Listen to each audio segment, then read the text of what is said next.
Iran के खिलाफ America और इजराइल को युद्ध छेड़ना कितना भारी पड़ गया ये तो हम सभी देख रहे हैं। लेकिन यहां पर जो मेन कल्प्रिट है इजराइल, उसका क्या हाल है? इजराइल की उल्टी गिनती अब शुरू हो चुकी है। ऐसा क्यों? ऐसा इसलिए क्योंकि इजराइल ने जिस तरह से लगातार एक के बाद एक मासूमों की जान ली है, उसके बाद तो नेतन्याहू की गिरफ्तारी पक्की है। इजराइल ने जिस तरह से गाजा वासियों पर बम बरसाए, मासूमों की जान ली, इतने से भी पेट नहीं भरा तो फिर अमेरिका को साथ लेकर ईरान पर हमला कर दिया, वहां पर भी मासूमों का खून बहाया। जब इससे भी दिल नहीं भरा तो लेबनान में मासूम बच्चों की, महिलाओं की जान ली, लेबनान पर घातक हमले किए, जिसके बाद अब दुनिया जो है वो इजराइल के खिलाफ आ चुकी है और नेतन्याहू की गिरफ्तारी जो है वो जल्द हो सकती है। क्या ये नेतन्याहू की गिरफ्तारी हो सकती है? क्योंकि नेतन्याहू को तत्काल गिरफ्तार करने की मांग जो है वो दुनिया भर के देश उठा रहे हैं, दुनिया भर के लोग उठा रहे हैं। यहां तक कि हाल इतना खराब है उनका कि वो खुद ही अपने देश में मुंह छिपाते फिर रहे हैं, क्योंकि उनके खिलाफ अपने देश में ही प्रदर्शन हो रहे हैं। तो क्या नेतन्याहू की गिरफ्तारी तत्काल हो सकती है? इस खबर में आपको बताएंगे। नमस्कार, आप देख रहे द लाइव टीवी और मैं हूं आपके साथ Munmun Rahman. The live TV, सच सबसे आगे। तो नेतन्याहू के खिलाफ दुनिया एकजुट हो रही है। यूरोपीय देश कह रहे हैं कि हम इजराइल से सारे रिश्ते नाते तोड़ लेंगे और नेतन्याहू की तत्काल गिरफ्तारी की मांग करते हैं। आपकी स्क्रीन पर ट्वीट है जिसमें लिखा है कि स्पेन के प्रधानमंत्री पेड्रो सांचेज ने नेतन्याहू की तत्काल गिरफ्तारी की मांग की है। इन्होंने आगे कहा है कि नेतन्याहू ने लेबनान पर सबसे अनुचित और घातक हमला किया, मानव जीवन के प्रति उनकी अवहेलना करता हूं।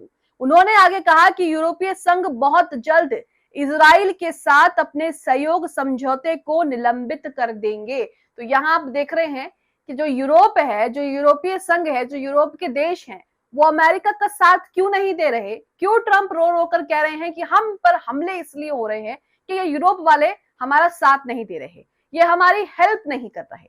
क्यों करेंगे? क्योंकि यूरोपीय देशों ने मन बना लिया है कि वो इजराइल के साथ सारे रिश्ते तोड़ेंगे और नेतन्याहू की तत्काल गिरफ्तारी की मांग भी हो रही है, मांग भी उठ रही है।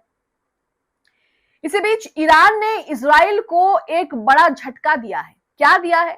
ईरान ने इजराइल के लिए बड़ी तैयारी कर रखी है। क्या तैयारी कर रखी है मैं आपको बताती हूँ।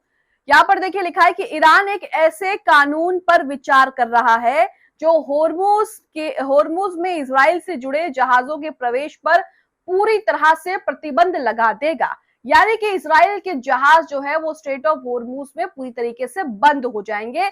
ऐसे कानून को लाने पर ईरान विचार कर रहा है। इसके अलावा गुजरने वाले सभी जहाजों से रियाल में शुल्क लिया जाएगा, जिसका 30% जो है वो सीधे आईआरजीसी को जाएगा, यानी कि ईरान की जो सेना है उसे जाएगा। शत्रु देशों को पारगमन से पहले संयुक्त राष्ट्र सुरक्षा परिषद की मंजूरी लेनी होगी और जिन देशों पर ईरान को नुकसान पहुंचाने के आरोप लगे हुए हैं उन्हें मुआवजा दिए जाने तक प्रतिबंध कर दिया जाएगा। यानी कि जैसे मान लीजिए अमेरिका है, अमेरिका को स्ट्रेट ऑफ होर्मुज पार करना है तो पहले उनका जो नुकसान किया है ईरानियों का अमेरिका ने, पहले उन्हें वो चुकाना पड़ेगा, उसके बाद जाकर जो है वो उन्हें वहां पर जाने की इजाजत मिलेगी।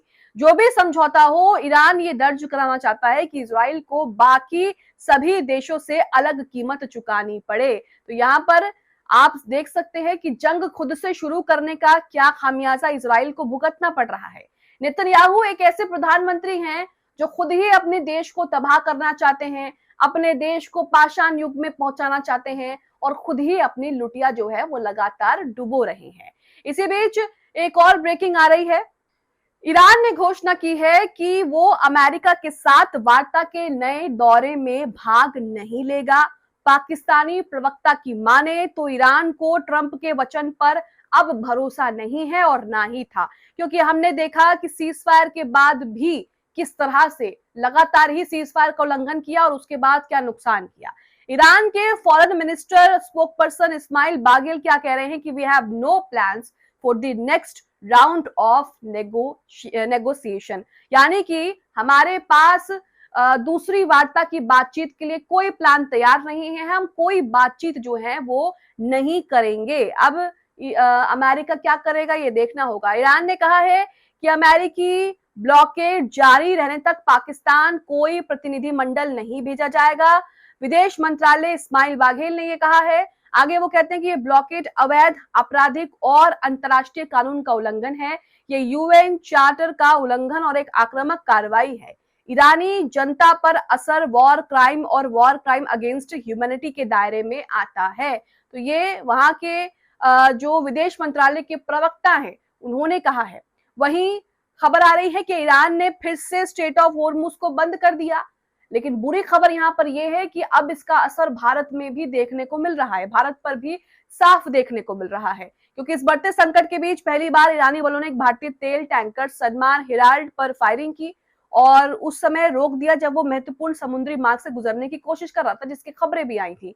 भारत ने इस घटना पर कड़ी प्रतिक्रिया दी है और ईरान के राजदूत को तलब कर फायरिंग की घटना पर गंभीर चिंता भी जताई है। लेकिन ईरान के गुस्से से अब कोई भी बचता हुआ नजर नहीं आ रहा है। वहीं ईरान से जुड़े ऐसे टैंकर जिन पर अभी तक अमेरिका ने प्रतिबंध नहीं लगाया है, होर्मुज में बेरोक टोक आ जा रहे हैं।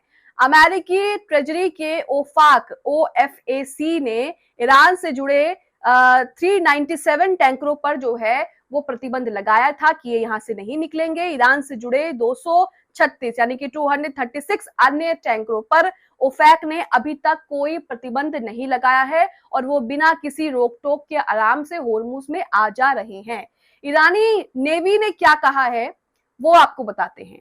ईरानी नेवी ने कहा है कि अपनी तैयारी और सतर्कता बढ़ा दी है हमने, होर्मुज पर पूरे कंट्रोल की घोषणा हम करते हैं और साथ में चेतावनी भी जारी की गई है कि कोई भी अमेरिकी जहाज जो पास आएगा उसे डुबो दिया जाएगा। नीचे तस्वीरें जो है वो भी शेयर की हैं और यहाँ पर आप देख सकते हैं कि यहाँ पर दिखाने की कोशिश हुई है कि हम कितने ताकतवर हैं। ईरानी नेवी जो है वो दिखाने की कोशिश कर रही है कि हम कितने ताकतवर हैं और अगर अमेरिका का कोई जहाज पास आएगा तो हम इसे किस तरह से उड़ा देंगे, नष्ट कर देंगे। यहाँ पर हथियार दिखाए जा रहे हैं, हमले करके दिखाए जा रहे हैं कि उनकी जाहिर तौर पर समझा जाए तो ताकत का प्रदर्शन जो है वो यहाँ पर देखने को मिल रहा है। तो यहाँ तो आप देख सकते हैं कि क्या हालत हो गई है। वहीं अभी हाल ही में जब अमेरिका ने ईरान पर हमला किया, ईरानी जहाज पर हमला किया, तो क्या कुछ निकल के सामने आया वो भी आपने देखा। यहाँ पर देखिए ईरान ने यूएस मिलिट्री के खिलाफ जो है वो ड्रोन लॉन्च कर दिए, जिसके बाद तस्वीरें देखिए क्या है वहां की। ये तस्वीरें देखिए, ये जो आपको हवा में आग का गोला फायर करता हुआ दिख रहा है, ये और कुछ नहीं ईरानी हमले हैं अमेरिकी यूएस मिलिट्री वॉरशिप पर। यहाँ पर देखिए कि कितनी दूर तक जो है वो आग की लपटें उठ रही हैं और इसी बीच किस तरह से बड़ा धमाका जो है वो हो रहा है। ये यूएस मिलिट्री का शिप बताया जा रहा है जो जिस पर ईरान ने हमला किया है। तो ये एक्शन का रिएक्शन है। इसी बीच एक और तस्वीर आ गई है जिसमें कहा जा रहा है कि ईरान की तरफ से यूएस पर जो है वो हमले हैं। अमेरिकी द्वारा एक ईरानी जहाज पर हमला करने के बाद ईरान ने कथित तौर पर अमेरिकी युद्धपोतों को निशाना बनाकर सटीक ड्रोन हमले किए हैं। उसकी तस्वीरें आपके सामने हैं, यहाँ देखिए ये दिन की तस्वीरें हैं। आपको मिसाइलें जो हैं वो फायर होती हुई दिख रही हैं और उसके बाद जो मिसाइलों ने काम किया है अमेरिकी जहाजों का, वो भी यहाँ पर आपको दिख रहा है। पूरा का पूरा जहाज, ये देखिए पानी में जो ये जहाज है पूरा का पूरा यहाँ पे फायर होता है और देखिए धू धू करके जलने जो है वो लगता है। पूरा जहाज ही यहाँ पर जो है वो तबाह हो गया। तस्वीरों को अलग अलग एंगल से दिखाया गया है। यहाँ पर दिखाने की कोशिश हो रही है कि अगर आप हमला करेंगे हम पर तो हम भी जवाबी कार्रवाई करेंगे और जवाबी कार्रवाई कितनी ज्यादा खतरनाक है ये अमेरिकी जो है वो अब देख ही रहे हैं। इसी बीच ट्रंप कहते हैं कि अगर ईरान जल्द ही बातचीत नहीं करता है, तो कोई समझौता नहीं करता है, तो मैं पूरे देश को उड़ा दूंगा। ये ट्रंप ने कहा, इनका बयान है। अब विदेश मंत्री अरागची क्या कह रहे हैं, वो कहते हैं कि देश के लिए जान देना मेरे लिए गर्व की बात होगी। मुझे मौत से डर नहीं लगता है। हम आजाद आए थे और आजाद ही जाएंगे। तो यहाँ देखिए आप, जिस देश के नेताओं के हौसले इतने बुलंद हो, उस देश को कोई भी जो है वो नहीं झुका सकता है। न्यूज़ 24 का ट्वीट भी आपके सामने जिसमें लिखा है कि ईरानी व्यापारिक जहाज पर हमले के जवाब में ईरान ने ओमान सागर में अमेरिकी युद्धपोतों पर ड्रोन दागे हैं। राष्ट्रपति ट्रंप ने जानकारी दी थी कि तोस्का नाम का एक ईरानी झंडे वाला कार्गो शिप अमेरिका के नेवल ब्लॉकेट को पार करने की कोशिश कर रहा था, जिस पर अमेरिका ने हमला किया और जिसका जवाबी हमला भी हमने देख लिया है। तो ये तस्वीरें, ये अपडेट जो अब तक फिलहाल आ रही थी जंग से रिलेटेड, जंग से जुड़ी, मिडल ईस्ट में क्या कुछ हो रहा है, ये तस्वीरें, ये खबरें हमने आपको बताने की कोशिश की है। लेकिन इसी बीच सवाल यहाँ पर यही खड़ा होता है कि नेतन्याहू जिस तरह से लगातार वॉर क्राइम किए जा रहा है, आखिरकार उसकी सजा नेतन्याहू को कब मिलेगी। हालांकि अब मांगे उठने लगी हैं कि तत्काल गिरफ्तारी जो है वो नेतन्याहू की होनी चाहिए, क्योंकि वो लगातार ही मासूमों का खून बहा रहा है और लगातार ही इस तरह की चीजें जो है वो लगातार ही बढ़ रही है नेतन्याहू की तरफ से। कमेंट बॉक्स में बताइए कि जिस तरह से स्पेन के मंत्री कह रहे हैं कि नेतन्याहू की तत्काल कार्रवाई की मांग होनी चाहिए, नेतन्याहू को तत्काल गिरफ्तार करना चाहिए, क्या ये हो सकता है? और अगर ऐसा हुआ तो अमेरिका का क्या होगा?